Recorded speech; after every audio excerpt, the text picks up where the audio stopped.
Bueno, para nosotros es una gran alegría recibir a todos los participantes, en realidad, pero especialmente en el caso de Adolfo, él tuvo mucho entusiasmo desde el principio y tuvo una frase que ha perdurado en el tiempo, digamos, muy interesante la frase porque dijo, para mí los viernes a las 5 de la tarde es una bocanada de aire fresco. Ha participado, está en la mesa organizadora, ha participado en todos los eventos y bueno, es un gran gusto que Adolfo eh, como profesional, destacado en Mendoza, y cómo hacer para que la tecnología y la ciencia puedan ir mejorando la educación tanto localmente como en el país. Ya nos dio varias charlas, aunque siempre lo teníamos como referente en economía, porque su gran carrera profesional fue relacionada a la economía, pero su inquietud de la educación siempre la mostró. Adolfo es un gran representante nuestro, digamos, lo tenemos cercano en todo el grupo que formamos y agradecemos mucho que nos brinde esta oportunidad de meternos en este tema tan difícil y tan importante para todos, para el desarrollo de nuestro país, para el desarrollo de nuestra gente, para el aporte que hacemos a la sociedad en la que vivimos.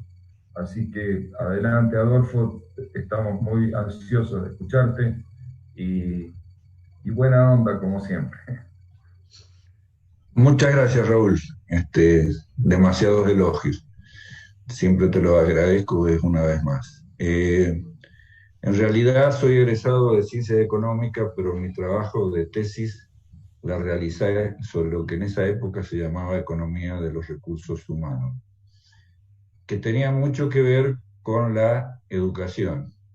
Y ya en esa época, hace 50 años, donde fui becado al exterior, hice esa especialidad, surgía claramente un principio que cada vez se va afianzando más y es que el desarrollo económico de los países depende de su nivel tecnológico y el nivel tecnológico depende de la educación.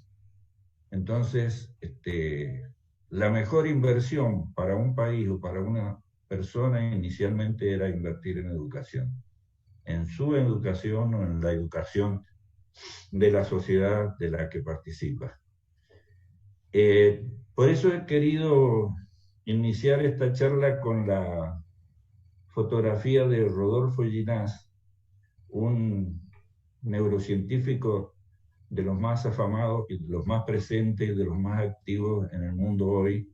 Es de Bogotá y bueno, hay aquí dos enseñanzas, una de las cuales la voy a dejar un poco para el final y otra es el encabezado donde dice que la ciencia es hija de la educación y la tecnología es hija de la ciencia.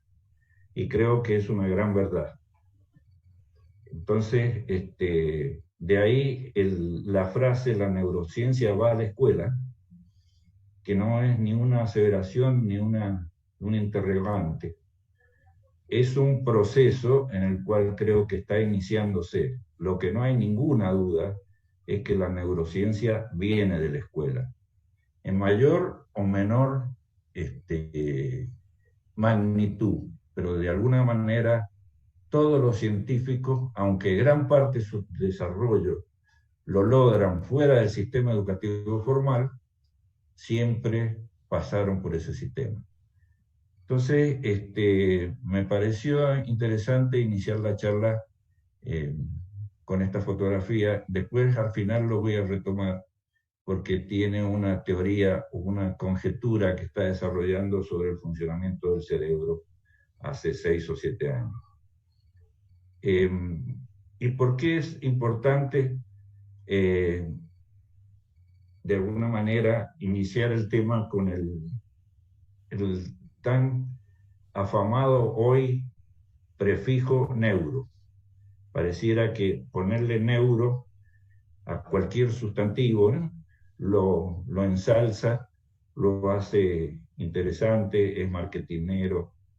Y bueno, Alicia cuando dio la charla el otro día, dejó bien claro que el cerebro era una parte integrante, probablemente la más importante del sistema nervioso central, que es quien en realidad manejaba y generaba todo lo que el ser humano desarrolla como tal.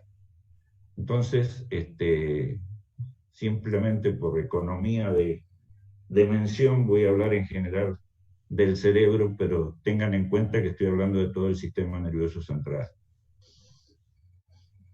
Y del cerebro, ya sabemos que está constituido gracias a la instrumental que hoy existe, que está constituido por redes neuronales con transmisiones químicas y eléctricas, ya sea para sus neuronas sensitivas y motoras. Y después están también los nervios.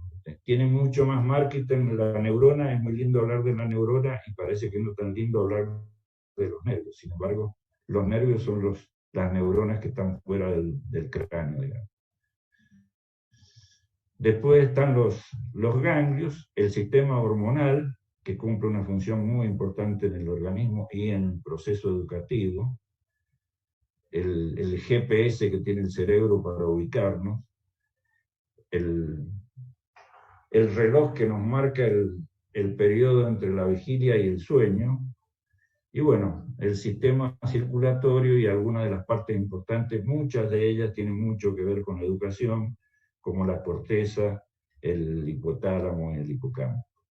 Quiero simplemente mencionar. Y ahora vamos a entrar en qué es lo que en realidad controla ese sistema nervioso central, que está ahí enumerado. Son muchas cosas, muchísimas, y no son menores, tienen una gran importancia. Las emociones, los sentidos, la memoria, como están ahí explicadas, los sentimientos, la conciencia, la personalidad, la creatividad, la inteligencia, el lenguaje. Todas esas cosas controladas por el sistema nervioso central. Ahora, de todas ellas, creo que es importante destacar las que tienen una participación casi crucial en el proceso educativo, y es la atención, la memoria, los sentidos, las emociones, el lenguaje, el ritmo circadiano que lo mencionaba, para generar decisiones, realizarse y proyectarse hacia el futuro. Para lo cual uno, obviamente, trata de educarse o de capacitarse. Porque en general siempre hemos analizado, o en la mayoría de los casos hemos analizado el cerebro como un organismo, el sistema nervioso central, como un organismo que está basado en el pasado y está volviendo al pasado, con la memoria, con sus recuerdos, con el procesamiento de su historia. Y muchas veces nos olvidamos que una de las partes fundamentales que nos diferencia de los otros animales justamente es la capacidad que tiene el cerebro de proyectarse al futuro, la prospección, la decisión que toma en muchos casos están todas, o la mayoría de ellas, pensadas hacia el futuro, desde el primer elemento fundamental de funcionamiento, que es la supervivencia. Lo primero que hace el cerebro es tratar de sobrevivir, y eso es futuro, no es pasado. Entonces, esta concepción me parece que es muy importante tenerla en cuenta y muy importante transmitirla en todas las oportunidades en que sea necesario. Hay muchos temas, muchísimos para tratar en esta charla, pero obviamente no es posible en una hora o 1 hora y media. Simplemente voy a mencionar algunos de los temas que son importantes en el proceso de educación y o en el proceso educativo, y que en realidad están siendo bastante conocidos hoy y bastante justificados científicamente, cosa que no lo eran hace 30 o 40 o 50 años.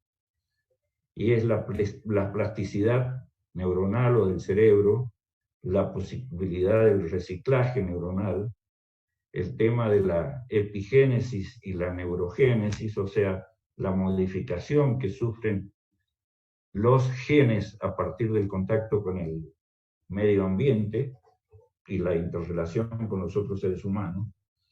Bueno, lo que le mencionaba, la vigilia y el sueño. Y un tema que también da lugar a un desarrollo, que es el de los neuromitos. Voy a mencionar solo uno, pero hay muchos. El que hace mención de que se dice que usamos el 10% del cerebro. En realidad eso es falso, usamos todo el cerebro. Y todo el cerebro se usa y se usa con una capacidad de funcionamiento realmente admirable. Es el único que trabaja los 365 días del año, que no se toma vacaciones, que no percibe aguinaldo, que si multiplicamos la cantidad de horas en que está trabajando, teniendo en cuenta la esperanza de vida de un argentino, son más de 666.000 horas y son más de 2.200 millones de segundos, lo cual, traducido al ritmo cardíaco, son más de 2.500 millones de latidos que están de alguna manera regidos por ese sistema nervioso central. Ni qué hablar del peso y de la energía que consume. Con menos del 2% de la masa corporal de un individuo de un peso estimado en 70, 80 kilos, es el 2%.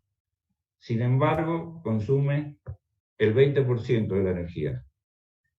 Pero si traducimos esa energía a vatios por hora o por día, es mínimo, es infinitesimal comparado con la cantidad de conexiones simultáneas que realiza, que ya todos ustedes saben que son más de 110 o 120 mil neuronas, 120 mil millones de neuronas, de células gliales y de todo el componente del sistema nervioso central. Todo esto hace que le tengamos necesariamente el respeto, la admiración y la maravilla del funcionamiento que es este órgano, y que, como decía algún profesor, muchos de los chicos que están en un colegio saben más de la moto o del auto que de cómo se compone su cerebro, que es el que le va realmente a dar oportunidad de ser lo que es hoy y de ser lo que va a ser mañana. Acá hay otro tema también, que es el proceso de la formación de la memoria, los distintos tipos de memoria y el olvido. También es un mito eso de que yo no tengo memoria. Todos tenemos memoria. Hay que entrenarla como cualquier otro organismo o cualquier otro órgano. Y también está el olvido. Y acá voy a citar a Borges, que probablemente lo haga más de una vez, con su libro Funes el Memorioso. ¿Por qué? Porque el cerebro tiene que olvidar muchas cosas para poder recordar otras y para tener memoria de otras. Y como dice en este libro, es imposible vivir si uno está recordando todo. Entonces, el olvido es tan importante como la memoria. El problema es qué es lo que se memoriza y qué es lo que se olvida.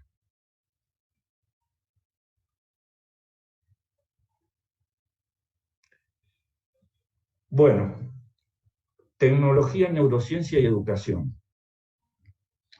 La neurociencia ha tenido un avance muy importante, a pesar de que yo aún creo que hoy es una ciencia como toda la ciencia, pero más moderna y con más construcción que otras, y donde hoy concurren allí la neurobiología, la neurofisiología, la neurología en general, que son especialidades de las ciencias médicas y biológicas, y al cual se acercan y participan la psicología, la filosofía, la educación, la economía, una serie de otras ciencias que dan lugar a un ámbito de trabajo, un trabajo en equipo, que muchos dicen que es multidisciplinario, otros dicen que es transdisciplinario o interdisciplinario.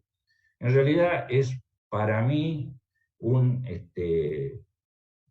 conjunto de científicos, muchos de ellos procedentes de ciencias diferentes, como ciencias físicas o de la matemática, o de la astronomía, o de los psicólogos, o divulgadores sociales o sociólogos, que le dan su enfoque a partir de estos avances de la neurociencia, que creo han tenido mucha ímpetu, dado por la aparición de aparatos que ha generado la tecnología, y que son la resonancia magnética funcional, las tomografías computadas, la tecnología por emisión de positrones, todos elementos que han podido verificar el funcionamiento del cerebro actuando.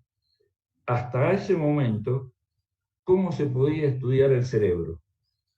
De dos o tres maneras. Una era el cerebro de los tipos que habían tenido un accidente, que habían tenido las personas que habían tenido fundamentalmente un cerebro. Hay un caso típico, Phineas Gage, que tuvo un accidente como trabajador en un ferrocarril, que ponían explosivos para permitir el tendido de las vías, y en una oportunidad uno de los elementos que se estaban poniendo para hacer explotar, antes que él se fuera, le saltó el perno y le perforó desde la mejilla y salió por arriba de la parte occipital del cerebro. Era una persona, un capataz muy eficiente, muy responsable, muy querido por sus trabajadores, por las autoridades de la empresa, con muy buen humor, y afortunadamente inmediatamente no tuvo consecuencias más que el sangrado y algunas cosas menores. En una semana ya estaba totalmente repuesto. Sin embargo, al poco tiempo, su actuación o su actuar fue totalmente diferente. Y llegaron a la conclusión que esto le había afectado su personalidad.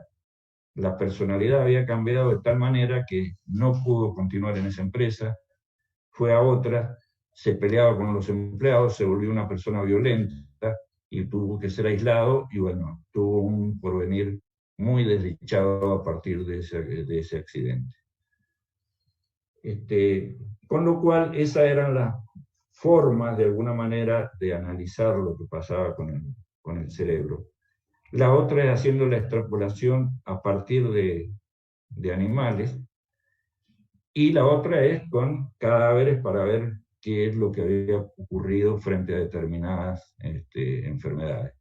El caso de la epilepsia es otro caso que tuvo varios tratamientos invasivos del cerebro que realmente eran muy violentos y muy invasivos, incluso mejoraban algunas cosas, pero perjudicaban el funcionamiento global del cerebro.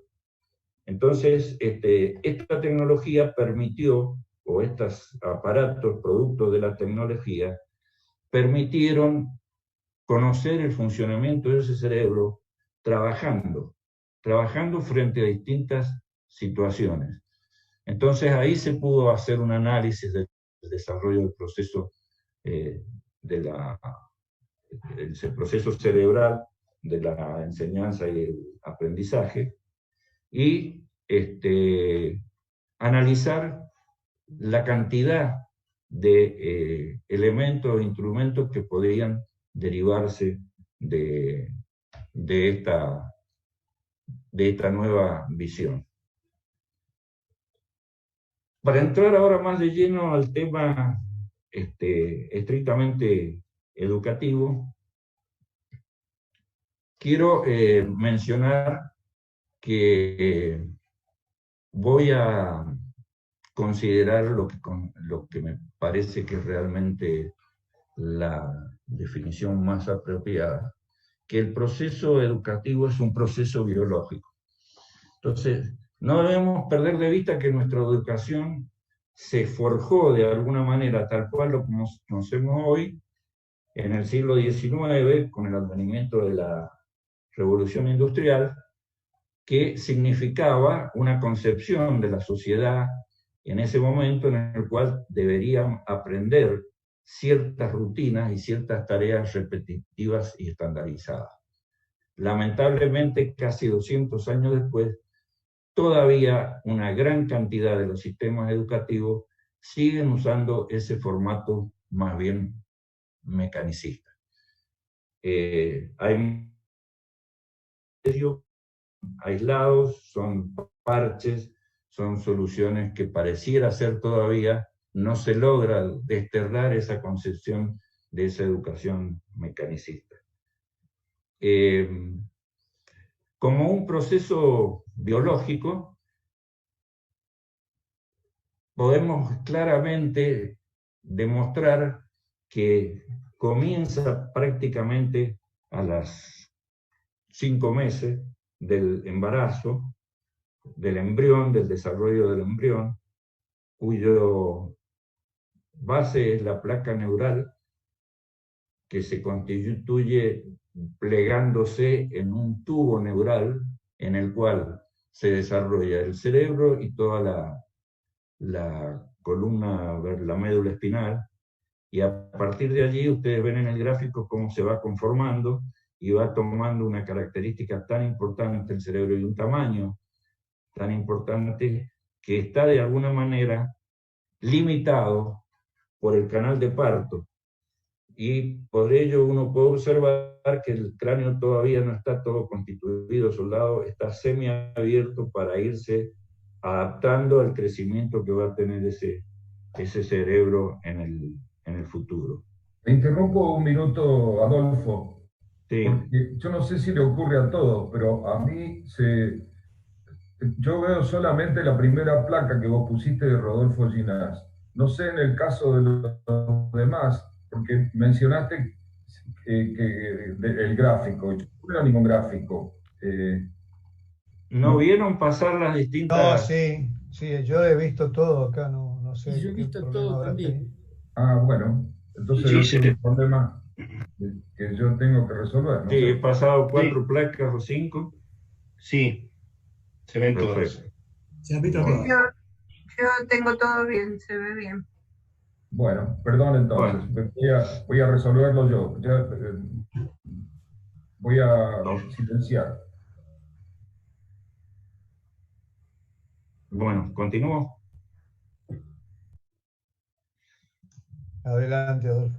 Bueno, ese proceso biológico que empieza antes de nacer concluye con el fin de la vida. Por lo tanto, si uno considera ese periodo, se da cuenta que hay 2 educaciones. Una que es la educación formal, que es la que lleva adelante la escuela o la universidad, y algunos esquemas de capacitación poslaboral, de entrenamiento, de especialización, de reentrenamiento. Y la educación no formal, que tiene una importancia fundamental en el periodo inicial, desde antes del nacimiento hasta que el chico va a la escuela, y lo vamos a ver por qué, y que también lo tiene que tener cuando salimos del sistema y cuando salimos de la actividad productiva y cuando llegamos a la edad de la jubilación, donde la educación debe continuar siendo para nosotros un proceso importante en nuestra capacidad de proyectar, de tener proyectos, de estar interesados, de desarrollar nuestras actividades. En esa primera etapa que me referí, era el desarrollo desde el embrión hasta lo que se llaman los 2 meses, o sea, son prácticamente unos 1000 días, donde hay una fuertísima arborización neuronal, hay un incremento, yo diría casi exponencial de las neuronas, hay multiplicación sináptica importantísima, y todas ellas están requiriendo algunos elementos muy esenciales, pero muy importantes, como son la nutrición, la estimulación y el afecto. La persona en esa edad necesita indispensablemente estos 3 elementos para ir desarrollando su cerebro, su sistema nervioso central. Y esto es muy difícil, es muy fácil, perdón, de desarrollar, pero hay momentos y hay circunstancias y hay situaciones globales, sociales, que hacen más difícil lograr, como el tema de la nutrición, donde sabemos que hay una cantidad de niños desnutridos en el mundo alarmante, la falta de estimulación o la falta de afecto de los seres queridos, y que cumplen un rol importantísimo en el futuro de esas personas.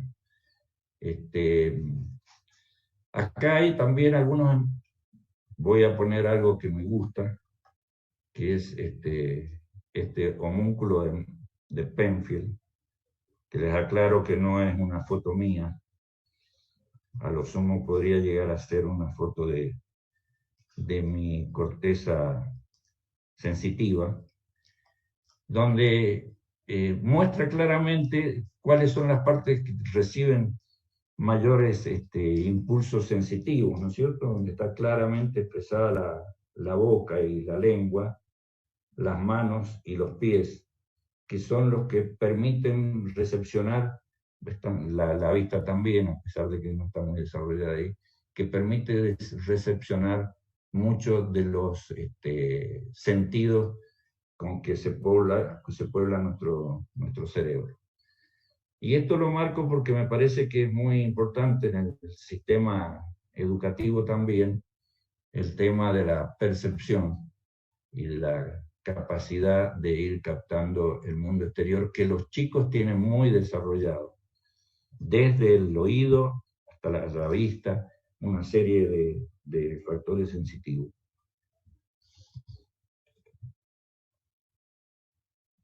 Esto también tiene mucho que ver, bueno, muy importante también, el darse cuenta la plasticidad que tiene el cerebro.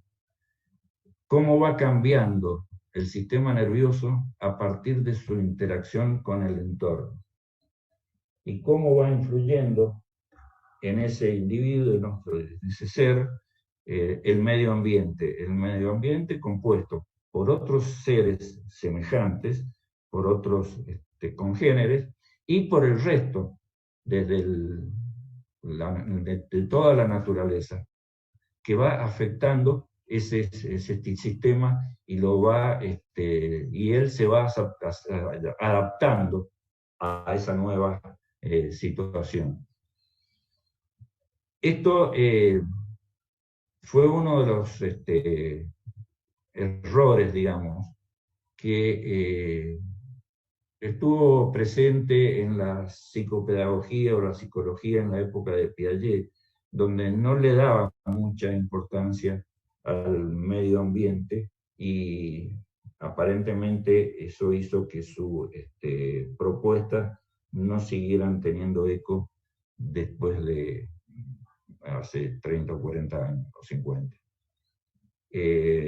¿Por qué? Porque claramente se puede mostrar y demostrar que el cerebro se va modificando y creando de acuerdo al contacto que tiene con el medio ambiente, con la naturaleza.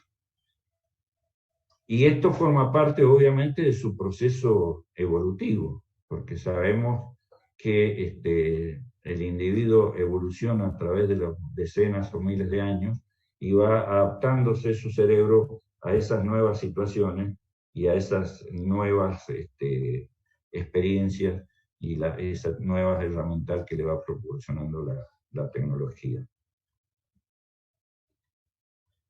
Otro de los temas importantes para poder avanzar en el tema de educativo es tener en cuenta lo que es la memoria, lo que significa la memoria y lo que significan los distintos tipos de memoria.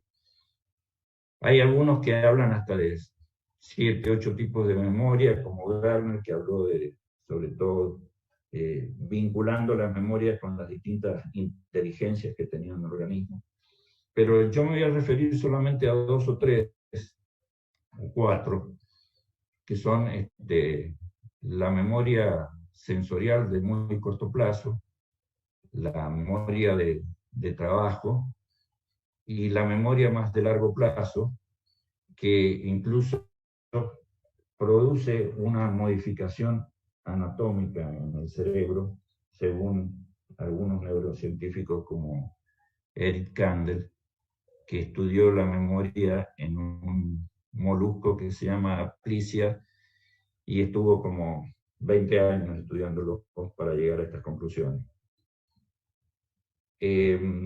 Las diferencias de estas memorias son bastante significativas, a pesar de que todas de alguna manera tienen un recorrido neuronal similar, donde desde la captación a partir de los sentidos pasa por un sistema límbico, va a la corteza y se guarda en determinados lugares, o no se guarda, entra y sale, como pasa con la memoria de corto plazo. Uno lo puede mostrar claramente, ¿no? Cuando uno va en una ruta o va en una zona caminando, va recibiendo una serie de estímulos visuales y van entrando en la memoria y van saliendo, no se hace una guarda de eso. Después está la memoria de trabajo, que ya es una memoria como se muestra claramente cuando a uno le dan un número de teléfono y uno muchas veces pide que se lo repitan y lo guarda y lo mantiene en su memoria unos minutos o unos segundos hasta que puede conseguir un papel, anotarlo y recordarlo.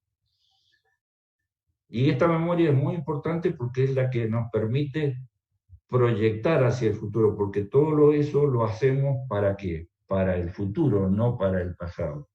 Lo hacemos como un insumo importante a ser utilizado en el futuro. Y la memoria de largo plazo, que es la que les mencionaba, que son las que se pueden mantener por años, hay distintos tipos o clases, pero todas en el fondo, según doctor Kandel, terminan generando una proteína, el CREB1, que es la que permite grabar anatómicamente en el cerebro esa memoria por varios tiempos, por varios años. Y también hay una memoria que impide que se guarde en el largo plazo y que tendría que ver con el olvido. Bueno, la duración de la memoria entonces es un tema importante en el proceso educativo, sobre todo porque se están recibiendo permanentemente en ese periodo y en la edad antes de entrar al proceso educativo, una cantidad de estímulos desde el exterior muy importantes que el cerebro va recibiendo y va recibiendo fundamentalmente por imitación. Y acá aparece la función de las neuronas espejo, que son las que se activan al estar observando a otra persona haciendo algo. Se observó desde los monos hasta las personas actualmente, y los niños fundamentalmente.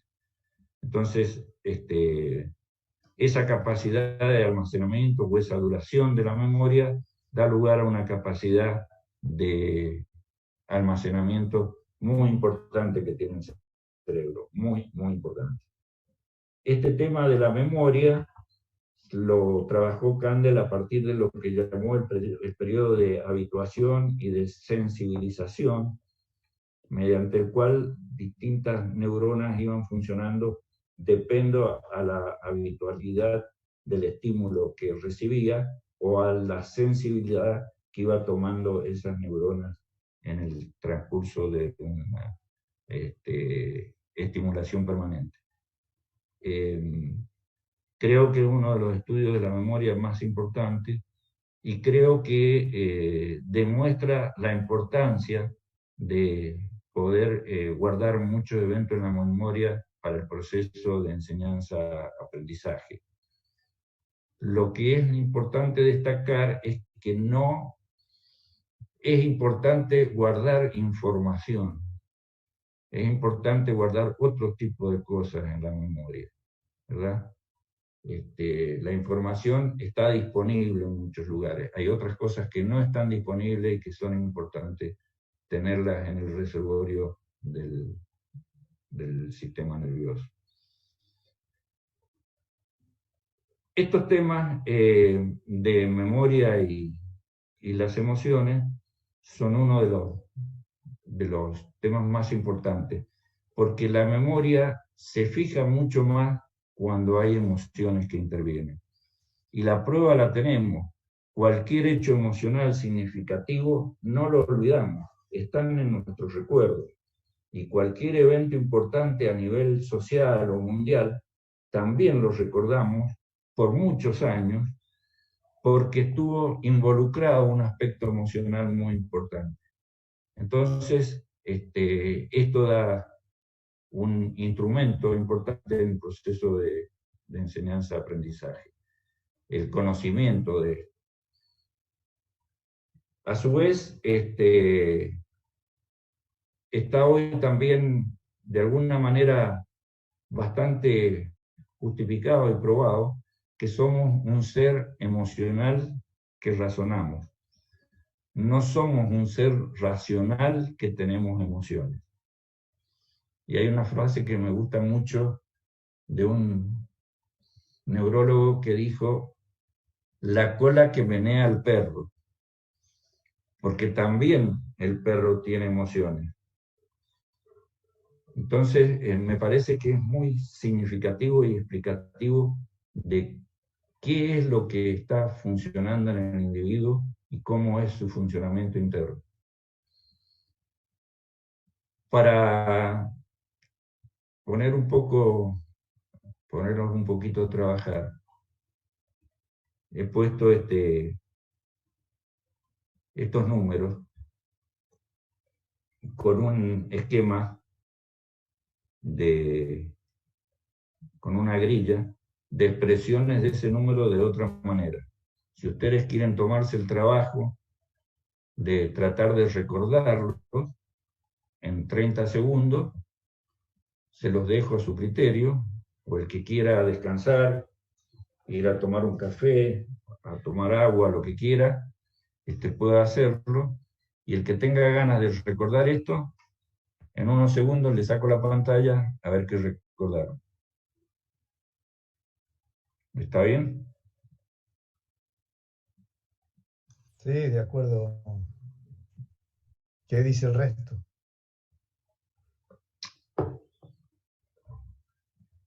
Sí, de acuerdo. Ok.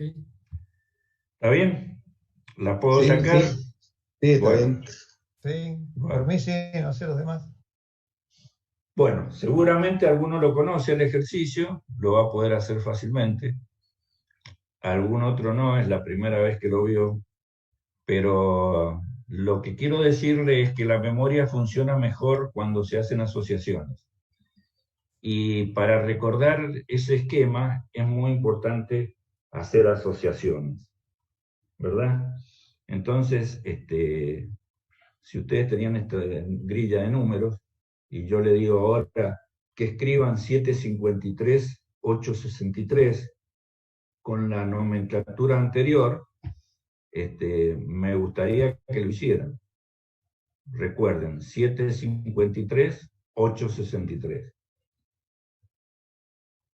Obviamente, van a tener errores o no, es muy común tener errores, no es un número tan complicado, podría haber puesto un número de 7, 8, 9 cifras, 9 dígitos.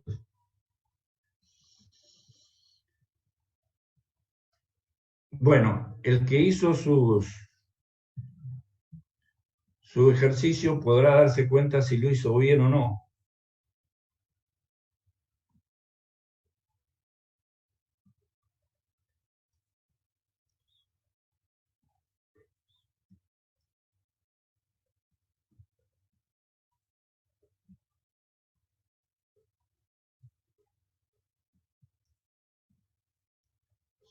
Bueno, este número, si ustedes hubieran hecho una asociación muy simple, o esta grilla, si hubieran hecho una asociación muy simple, no hubieran tenido errores. Estos son los números del teclado del celular. El celular tiene 1, 2, 3, 4, 5, 6, 7, 8, 9. Si ustedes le pasan 2 líneas verticales al 5 y 2 líneas horizontales, van a ver que el 1 queda con esa forma, el 2 pasa a ser una U, el 3 una L, y así siguiendo. Este es un claro ejemplo de la importancia de la asociación en la memoria. Muchos transforman estos signos en letras y arman una palabra, y entonces recuerdan la palabra y recuerdan los números. Son distintos mecanismos de asociación, todos válidos.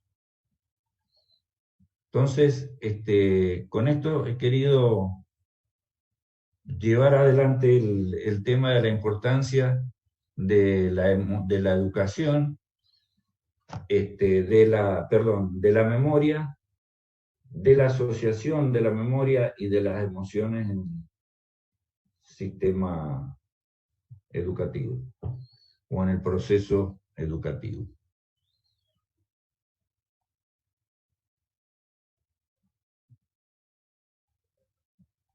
Bueno, ahora vamos a entrar de lleno un poco más en el proceso de enseñanza-aprendizaje. Para enseñar realmente es un requisito, un prerequisito importante es querer lo que se enseña, que a uno le guste. Hay un placer del enseñar, y ese placer de enseñar se nota desde los chicos. Los niños les gusta, después voy a poner un ejemplo personal, pero a los niños les gusta explicar lo que saben. Muchas veces lo llaman al padre para mostrar la hazaña que lograron el día anterior o lo que hicieron en la escuela. Entonces forma parte del ser el interés en enseñar. Pero para poder enseñar bien hay que querer lo que uno está enseñando. Hay que buscar una conexión con el otro. Por eso muchos hablan que la educación debiera ser casi personalizada, lo cual económicamente es imposible, pero demuestra que hay que tener una relación más personal y más íntima con cada uno de los alumnos para poder llegar a ellos y para poder enseñar con autoridad y con efectividad. Otra de las cosas muy importantes es generar la atención, lo cual no es fácil, no es fácil. Y los docentes tienen tareas difíciles, porque tienen que ser capaces de generar esa atención, tienen que ser capaces de mantener esa atención, que está demostrado que es muy difícil que dure más de 15 o 20 minutos. Por lo tanto, hay que programar el desarrollo como pensando en que esos intervalos tienen que ser de alguna manera respetados, intercalando un chiste, una pequeña observación, una explicación adicional, algo que realmente le permita al cerebro salir de lo que estaba haciendo para volver a focalizarse. Y como método de enseñanza es muy importante tener en cuenta la necesidad de la experimentación. Se dice, recuerda el 10% de lo que lee, el 20% de lo que lee y escucha, el 40% de lo que lee, escucha y comparte, y casi el 80% de lo que experimenta, aunque sean experimentos muy sencillos. Pero esa es la mejor manera de ir recordando y grabándose en su comportamiento lo que ha estado aprendiendo. Además de esto, es muy importante tener en cuenta que la enseñanza debe tener un componente contextual muy importante. Antes también se hablaba de la necesidad de encerrarse en el contenido, o sea, hay dos enfoques: la enseñanza del zorro o la enseñanza del erizo. El erizo es el contenido encerrado en sí mismo, sin mucha relación con el medio ambiente, muy especializado en un tema muy focalizado. En cambio, el zorro tiene un enfoque mucho más contextual, está mirando toda la naturaleza, está observando, está teniendo en cuenta todos los factores que están influyendo en su vida, en su búsqueda de alimentación. Estos dos componentes deben formar parte del proceso de la enseñanza, porque de lo contrario estaría desordenado, estaría desalineado. ¿Cuál es la importancia de uno y de otro? Son de alguna manera equivalentes. Hay que ser capaces de compensar estos dos elementos.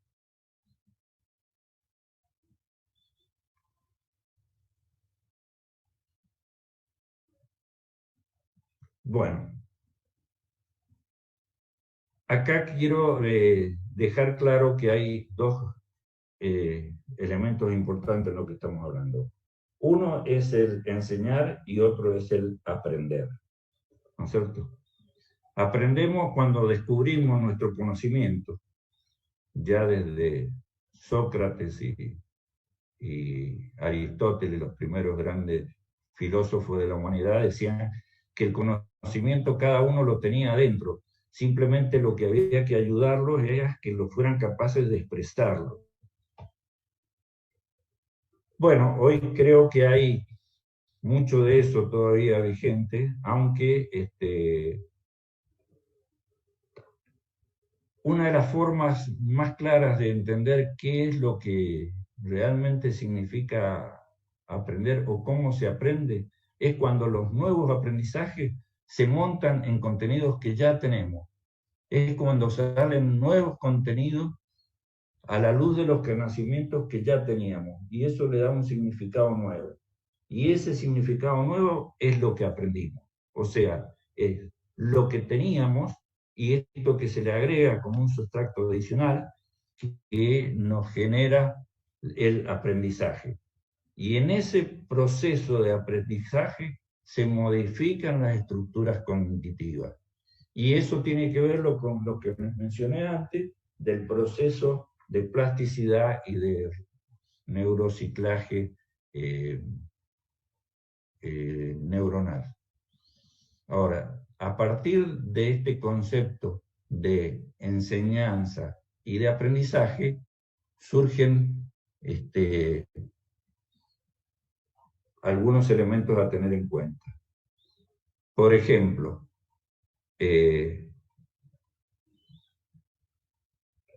ahí le pongo la foto de este perro porque un filósofo y profesor universitario tenía como costumbre, cuando iniciaba el año escolar, preguntarle a sus alumnos, o a algunos de sus alumnos, qué habían hecho en las vacaciones.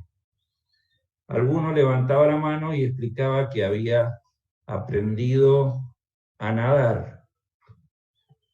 Otro había explicado que había ido a otro país y había aprendido algo del idioma de otro país.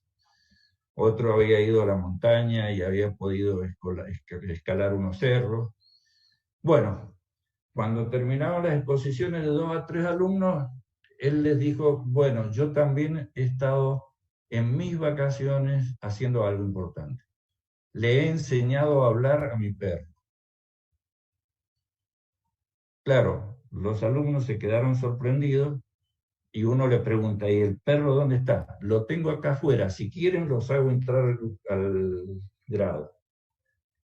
El perro entró, es ese que está ahí, se puso a mirarlo, pasaron 5 minutos, el perro no hablaba, pasaron 10 minutos, el perro no hablaba, y obviamente uno de los alumnos le dijo, profesor, el perro no habla. Yo no dije que el perro hablara. Yo dije que le estaba enseñando a hablar a mi perro. Está claramente demostrada la diferencia entre enseñar y aprender.